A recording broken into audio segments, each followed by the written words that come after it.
নমস্কাৰ শিক্ষাগুৰু ছাৰ বাইদেউসকল সমগ্ৰ শিক্ষা অধীনত কৰ্মৰত প্ৰতিজন এমপ্লয়ীসকলৰ বাবে অত্যন্ত এটা গুৰুত্বপূৰ্ণ আপডেট আহিছে অৰ্থাৎ যোৱা 20 মাৰ্চ তাৰিখে যদিও এটেণ্ডেন্স সম্পৰ্কে এটা বিশেষ আপডেট আহিছিল কিন্তু পুনৰ আজি 22 মাৰ্চ তাৰিখে পুনৰ আৰু এটা এটেণ্ডেন্স সম্পৰ্কে গুৰুত্বপূৰ্ণ নটিফিকেশ্যন তথা অৰ্ডাৰ আহিছে গতিকে আজি এই ভিডিঅ'টোৰ যোগেদি আপোনালোকক মূল কথাখিনি আপোনালোকক ক'বলৈ যত্ন কৰিছোঁ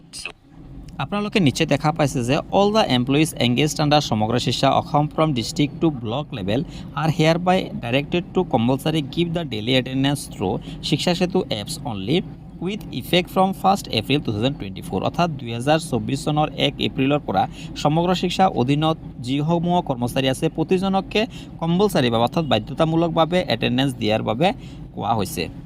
All the employees will do the one-time self-registration in the Shiksha Setu and mark the daily attendance twice as in time and out time. অৰ্থাৎ ইয়াত কোৱা হৈছে যে প্ৰতিজন কৰ্মচাৰীয়ে প্ৰতিজন এমপ্লয়ীয়ে ওৱান টাইম সেল্ফ ৰেজিষ্ট্ৰেশ্যন কৰিব লাগিব আৰু ইন টাইম আৰু আউট টাইম অৰ্থাৎ দুটাও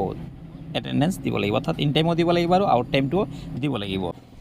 আৰু এই এমপ্লয়ীসকলে কেনেধৰণে ৰেজিষ্ট্ৰেশ্যন কৰিব আৰু কেনেধৰণে ডেইলি এটেণ্ডেন্সটো দিব ইয়াৰ বাবে ডিষ্ট্ৰিক্ট MIS আৰু ব্লক অফিচিয়েল তথা ব্লক MIS সকলক ট্ৰেইনিং প্ৰভাইড কৰা হ'ব যাতে প্ৰতিজন এমপ্লয়ীয়ে ৰেজিষ্ট্ৰেশ্যন কৰিব পাৰে আৰু ডেইলি এটেণ্ডেন্সটো দিব পাৰে আৰু এই এটেণ্ডেন্সসমূহ যে দিয়া হ'ব ইয়া চোৱা চিতা কৰিবলৈ ডিষ্ট্ৰিক্ট মিছন কোঅৰ্ডিনেটৰ আৰু ব্লক মিছন কোঅৰ্ডিনেটৰ সকললৈ দায়িত্ব দিয়া হৈছে আৰু এই ব্লক মিছন কোঅৰ্ডিনেটৰ আৰু ডিষ্ট্ৰিক্ট মিছন কোঅৰ্ডিনেটৰসকলে ৰিপৰ্টসমূহ পঠাব লাগিব তো ছাৰ বাইদেউসকল আপোনালোকে নিশ্চয় কথাখিনি বুজি পাইছে যে অহা এপ্ৰিল মাহৰ 1 তাৰিখৰ পৰা সমগ্ৰ শিক্ষা আণ্ডাৰত যিসমূহ কৰ্মচাৰী আছে প্ৰতিজন কৰ্মচাৰীয়ে ডেইলি এটেণ্ডেন্স অৰ্থাৎ ইন টাইম আৰু আউট টাইম দুটাও দিব লাগিব তো ছাৰ বাইদেউসকল নিশ্চয় বুজি পাইছে ছাৰ বাইদেউসকল আজিৰ ভিডিঅ'টো ইয়াতে সামৰণি মাৰিছে আপোনালোক কেনেধৰণে শিক্ষা বিভাগৰ লগত জড়িত ইনফৰমেশ্যনসমূহ পাবৰ বাবে চেনেলটো ছাবস্ক্ৰাইব কৰি ল'ব ধন্যবাদ সকলোকে